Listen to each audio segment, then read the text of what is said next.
Kevin Stefanski talked about the bye week adjustments on offense today. You do come out of the bye with things that you want to augment and adjust and those type of things, but you can't do all of them at once, and just to do that would probably be doing a disservice to your offense, defense, or special teams. So there are definitely things that we identified that we want to do better. I think that's obvious. But we also got to make sure that we're doing it within the scope of trying to get a win this week. Ultimately, we're trying to find ways to be explosive, and whether it's through the ground or through the air, that's what we're searching for. How we play and how we call it is always based on that opponent, that game, what we feel like gives us the best chance. So it's certainly something that we start talking about, on that Monday when you look at your opponent and you look at you and you say, all right, how do we want to handle this game?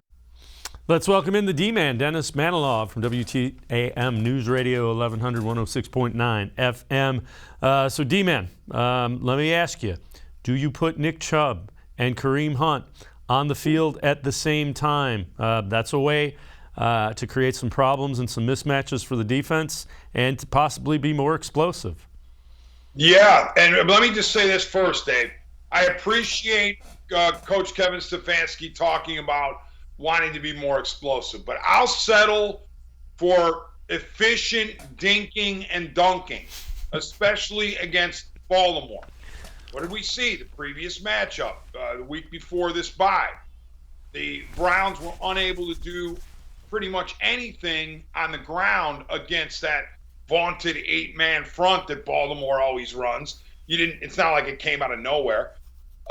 You're limited anyway, I think, in your explosive capability, given your wideout situation, given your tight end situation. To me, your best weapons on offense are Nick Chubb and Kareem Hunt. So they need to see maximum snaps. Well, how do you utilize them? If you struggle to run against the vaunted 8-man box, why don't you do dinks and dunks out of the backfield, extended handoffs? Get Kareem Hunt into open space with screens or swing passes or arrow routes or flares or something. I mean, one of the numbers coming out of that Cleveland at Baltimore game that was stupefying to me was that Kareem Hunt had 0 catches for 0 yards on 1 target. I mean, I can understand Nick Chubb not being targeted. That's not his game as a wideout, but he wound up having 2 catches. But Kareem Hunt is a guy who is able to hurt defenses with his pass-catching ability. Why the Browns didn't utilize that is one of the many mysteries of that offensive stink bomb in Baltimore. The other thing I would say, D-Man, is that the wide receiving core, for whatever reason, is not performing like people thought it would. Everybody thought we had so many, we got a great wide receiver room. Their performance has been lacking. Well, one of the things you can do is you have some guys that can play in the backfield. Not only Kareem Hunt, Demetric Felton, you could put Dearness Johnson there. So if you're worried about keeping somebody fresh, go with 2 backs and keep rotating them through. So in the fourth quarter, you can still have those guys fresh. It's about looking at what you have as offensive weapons and kind of being honest. So far, the wide receiving core has underperformed. That's true. And not only that, you're not sure what you're going to get out of Baker Mayfield. I mean, he says he feels better after this bye week. Okay, great. But we still, if I'm Kevin Stefanski, I don't know what kind of quarterback I'm getting. Let alone who he's going to throw to get these so-called explosive plays. I would focus on what assets you have, and you correctly pointed out, it's not just Chubb and Hunt. It could very well be Felton and Dearness Johnson as well. Who are the guys who are capable of giving you good plays, just good plays on offense, and extending drives by getting a 3rd and 3 rush for 4 yards, something along those lines, or a dump pass that'll get you 9 on 3rd and 7.